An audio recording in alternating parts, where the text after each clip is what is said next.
नमस्कार, देवभूमि समाचार देख रहे हैं आप। आपके साथ मैं हूं स्वीटी दीक्षित। रुक करेंगे उत्तराखंड की खबरों की ओर। खबर देहरादून से है, जहां गुजरात से वापस लौटे मुख्यमंत्री धामी ने कहा है कि उत्तराखंड में आयोजित होने वाले ग्लोबल इन्वेस्टर्स समिट से पहले ही लगभग 1 लाख करोड़ से अधिक के MOU साइन किए जा चुके हैं। उन्होंने नई दिल्ली में प्रेस वार्ता करते हुए कहा है कि दिसंबर में आयोजित हो रहे इन्वेस्टर्स समिट से पहले London, Birmingham, Delhi, Mumbai, Abu Dhabi के साथ ही चेन्नई, बेंगलुरु और अहमदाबाद में रोड शो आयोजित किए गए, जिसमें 1 लाख करोड़ से अधिक के निवेश प्रस्तावों के MOU हो गए हैं। जल्द ही मुंबई में भी रोड शो आयोजित किया जाएगा। आगे उन्होंने कहा है कि अहमदाबाद में 50 से अधिक उद्योग समूह के साथ आयोजित हुई बैठक के बाद लगभग 24,000 करोड़ के निवेश करार किए गए हैं। राज्य में निवेश के लिए माहौल बनाने के लिए नीतियों में बदलाव किया गया और 6,000 एकड़ का लैंड बैंक बनाया गया है।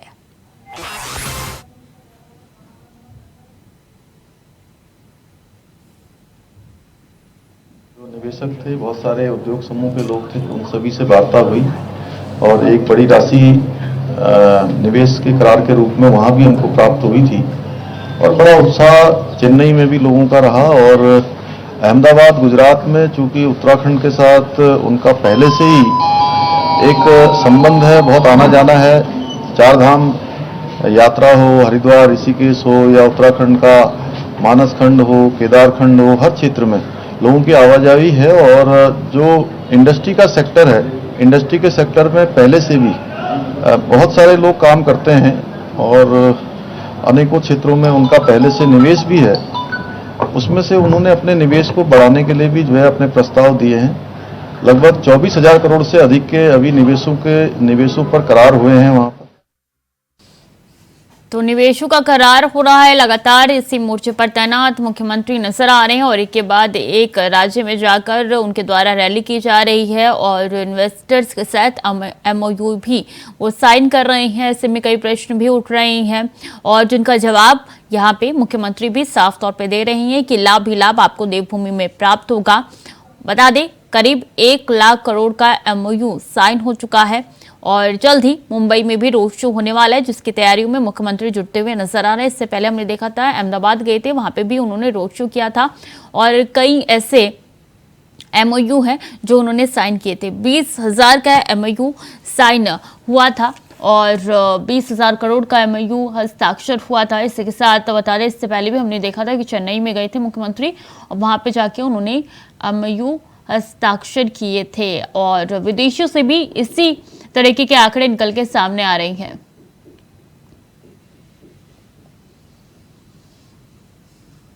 अभी कैंतुरा ज्यादा जानकारी के साथ जुड़ चुके हैं। अभी देखिए, एक के बाद एक खुशखबरी देवभूमि के लिए लेके आ रही हैं मुख्यमंत्री। बिल्कुल, ये कह सकते हैं कि मुख्यमंत्री उत्तराखंड धामी अपने कुशल नेतृत्व का काम आ रहे हैं। उत्तराखंड में जो विकास पूरी जो चीजें, उन चीजों को करते हुए मुख्यमंत्री पुष्कर सिंह धामी ये कह सकते हैं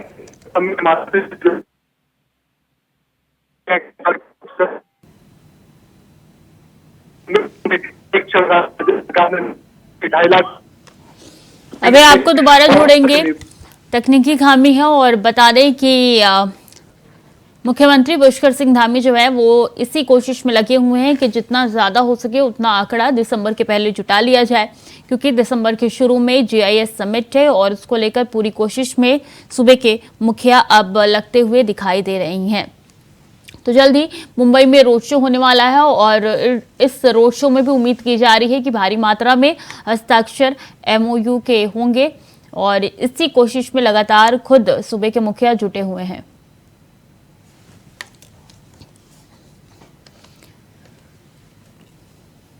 चलिए खबरों में आगे बढ़ेंगे। उत्तराखंड में 2024 लोकसभा चुनाव को लेकर जहां राजनीतिक पार्टियां चुनावी रणनीतियां बनाने में लगी हुई है, तो वहीं प्रदेश में मतदाताओं की संख्या में कमी आई है। प्रदेश में चुनाव आयोग के आंकड़ों के अनुसार 2 लाख मतदाता कम हुए हैं। इस पर जहां कांग्रेस सवाल खड़े कर रही है, तो वहीं बीजेपी अध्यक्ष महेंद्र भट्ट ने साफ कहा है कि ये सख्ती और सही ट्रेसिंग का नतीजा है। कई लोगों के अगर कहीं 2 जगह वोट है तो अब वो केवल 1 जगह ही वोट दे पाएंगे। फर्जीवाड़ा बिल्कुल खत्म कर दिया गया है। बहुत से स्थान पर इस बीच संज्ञान में जब से आधार से मतदाता सूची लिंक होने लगी है, तो निश्चित रूप से लोगों ने अपने अंदर भी सुधार किया है। खास तौर पर जो हमारे मैदानी जनपद थे, मैदानी जनपद में बड़ी संख्या में ऐसे मतदाता बन गए थे जिनके दो स्थान पर मतदान थे, उत्तर प्रदेश में भी थे और उत्तराखंड में भी थे। तो निश्चित रूप से जब कड़ाई होती है, जब किसी चीज़ पर कानूनी शिकंजे का विषय आता है तो लोग में विषय आता है, धीरे धीरे ये विषय का समाधान हुआ है। और मतदाता सूची अभी भी, क्योंकि मतदाता सूची तो हर जनवरी माह में जब नया सत्र होता है तो नए मतदाता बनते हैं, तो स्वाभाविक रूप से मतदाता बनेंगे और उत्तराखंड की मतदाता सूची ठीक बनेगी। एक विषय और बता दूँ, बहुत जल्दी नगर पालिका, नगर निगम और जो विधानसभा की मतदाता सूची एक बनने वाली है, उसके लिए भी सबको तैयार रहने की आवश्यकता है। और अब निर्वाचन आयोग ने जो सर्वे किया है, उन्होंने पहाड़ी और मैदानी इलाकों से 2 लाख वोटर्स को नदारद पाया है। इसका मतलब ये कहीं ना कहीं सांठगांठ का काम हो रहा है और वोटर लिस्ट से चिन्हित करके जो कांग्रेस माइंडेड लोग हैं उनको काटा जा रहा है, उनको गायब किया जा रहा है। और कई बार हमने भी ये प्रकरण होते हुए देखे हैं कि लोग वोट करने जब जाते हैं पोलिंग बूथ, तो उनका पूरा का पूरा परिवार वोटर लिस्ट से काटा हुआ होता है।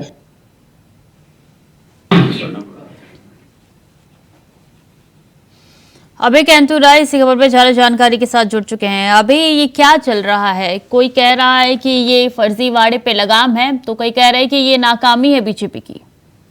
जी बिल्कुल, इसे ये कह सकते हैं कि अब जैसे जैसे चुनाव का समय नजदीक आ रहा है, उत्तराखंड में जो चुनावी मुद्दे हैं वो विभिन्न मुद्दे उभर कर सामने आने लगे हैं। अब तक विकास के मुद्दों को लेकर बातचीत होती थी, लेकिन अब ये कह सकते हैं कि कुछ टेक्निकल विषय ऐसे हैं जिन्हें भी अब चुनावी मुद्दा बनाने का काम यहाँ पर किया जा रहा है। उसी में कह सकते हैं कि मतदाताओं की जो संख्या है उसका कम होने का विषय यहाँ पर उजागर हो रहा है। 2 लाख ऐसे मतदाता हैं जो पिछले बार की तुलना में इस बार यहाँ पर वोटर लिस्ट में नहीं है, उनकी संख्या कम हुई है।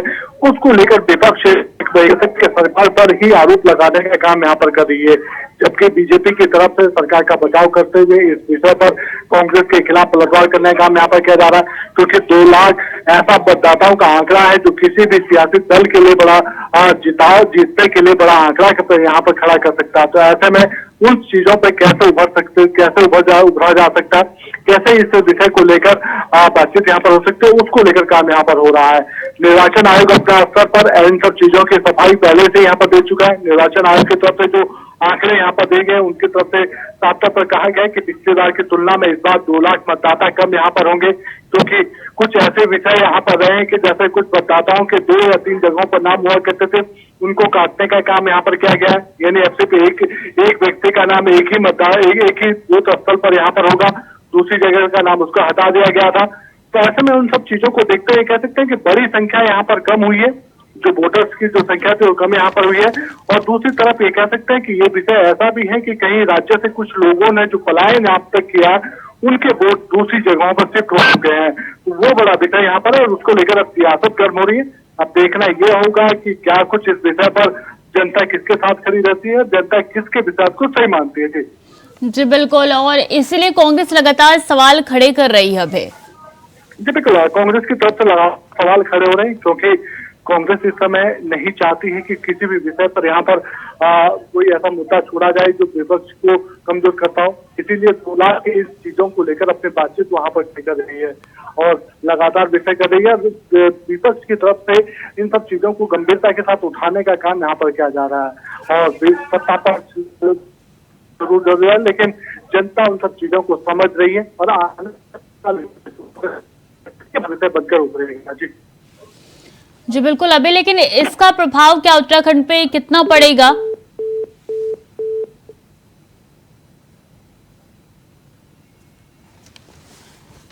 तकनीकी खामी है। अभी हमारे साथ जुड़े हुए थे, वो तमाम जानकारियां दे रहे थे और कह रहे थे कि लगातार इस पे राजनीतिक प्रतिक्रिया भी आ रही है और बीजेपी और कांग्रेस के बीच में वार पलटवार चल रहा है। खबर देहरादून से है, जहां लोकसभा चुनाव के मद्देनजर भारतीय जनता पार्टी प्रदेश में अनुसूचित जाति व अनुसूचित जनजाति के मतों को साधने के लिए रणनीति बनाने के लिए पार्टी गढ़वाल और कुमाऊं मंडल में 2-2 सम्मेलन करने जा रही है। इसके लिए पार्टी ने पदाधिकारियों को जिम्मेदारी सौंप दी है। इन सम्मेलन में SC व ST वर्ग से जुड़े सांसद, विधायक, जनप्रतिनिधि व पार्टी पदाधिकारी शामिल होंगे, जिसको लेकर अब सियासत गरमाने लगी है। कांग्रेस के प्रदेश अध्यक्ष करण माहरा का कहना है कि बीजेपी का SC/ST सम्मेलन समझ से परे है। जब भी ST/SC के लोगों को बीजेपी की जरूरत पड़ी है तब बीजेपी ने उनसे दूरी बना के रखी है।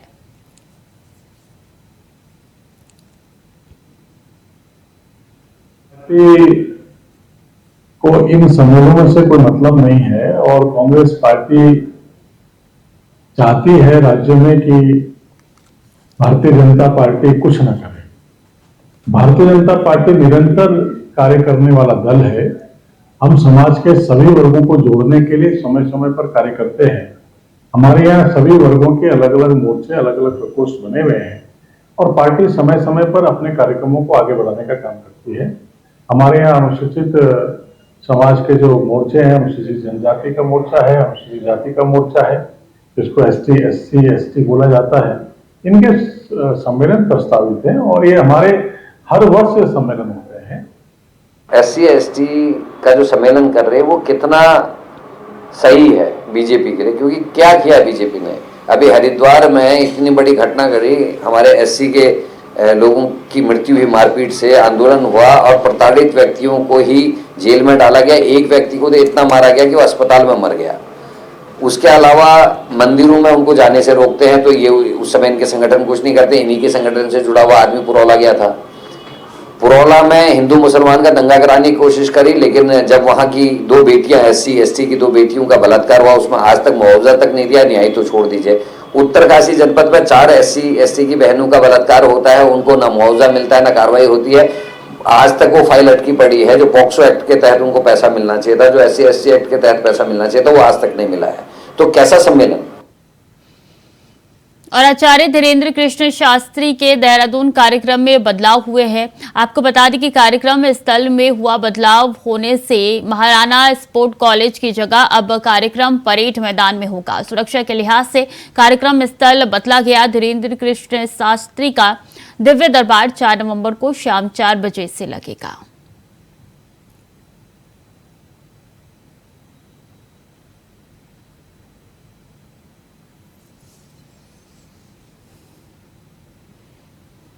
वक्त तो चला छोटे से ब्रेक का, चल लौट रहे हैं।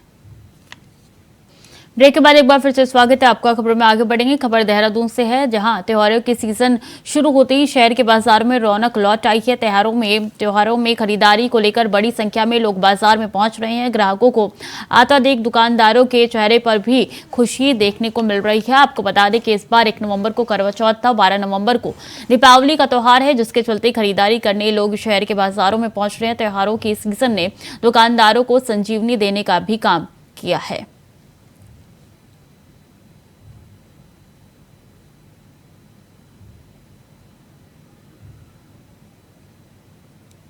सर कल भी बहुत अच्छा काम था। सबसे ज़्यादा काम था संडे को। संडे ऐसा क्राउड था कि भीड़ बहुत थी और इस बार की डिमांड जो रही कस्टमर्स की, बैंगल से ज़्यादा गले की माला बहुत डिमांडेड थी। कोई सेट नहीं बिका, कुछ नहीं बिका। मेनली जो था माला, गुलबंद, उत्तराखंड की ज्वेलरी सबसे ज़्यादा बिकी है हमारे में और बहुत ही अच्छा काम। आज सुबह भी देखते हैं, अगर आप देखा जाए तो अभी भी कस्टमर है मेरे पास। रात हम 2 बजे घर गए थे कल रात।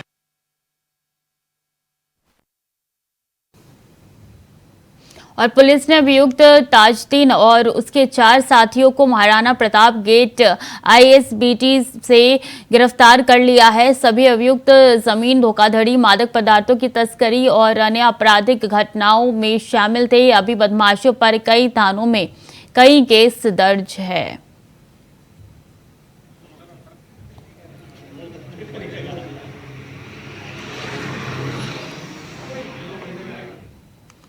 खबर देहरादून के पटेल नगर से है, जहां बकरी खरीदने आए व्यक्ति के साथ अज्ञात लुटेरों ने मारपीट कर लूट की घटना को अंजाम दिया। आपको बता दें कि उत्तरकाशी के भटकोट क्षेत्र का निवासी देहरादून बकरी खरीदने आया था। तभी ISBT के पास उसे 2 स्कूटी सवार मिले, जिनसे बकरा मंडी का पता पूछने पर उनके द्वारा खुद भी बकरी मंडी की ओर जाने की बात कहते हुए व्यक्ति को अपनी स्कूटी पर बैठाकर ले गया। उसके बाद स्कूटी सवार दोनों लुटेरे अपने घर में बकरियां होने की बात कहने हुए अपने घर ले गए। बाद में एक खाली कमरे में ले जाकर उसके साथ मारपीट की, साथ ही मोबाइल और नकदी छीनकर भाग गए। पुलिस ने मामले को गंभीरता से लेते हुए 2 आरोपियों को गिरफ्तार कर लिया है। तीसरे आरोपी को लगातार सर्च किया जा रहा है।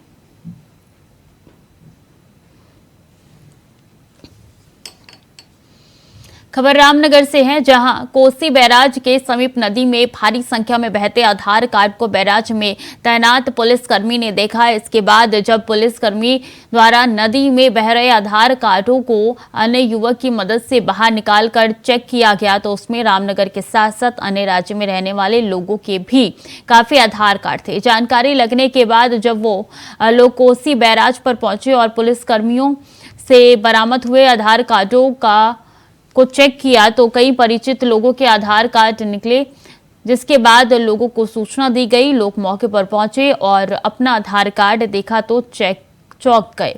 इन लोगों का कहना है कि उनके आधार कार्ड उनके पास मौजूद है, फिर ये दूसरे आधार कार्ड कैसे यहां आ गए, एक गंभीर सवाल है। लोगों का कहना है कि वो इस मामले में कोतवाली पुलिस को सूचना देकर कार्रवाई की मांग करेंगे।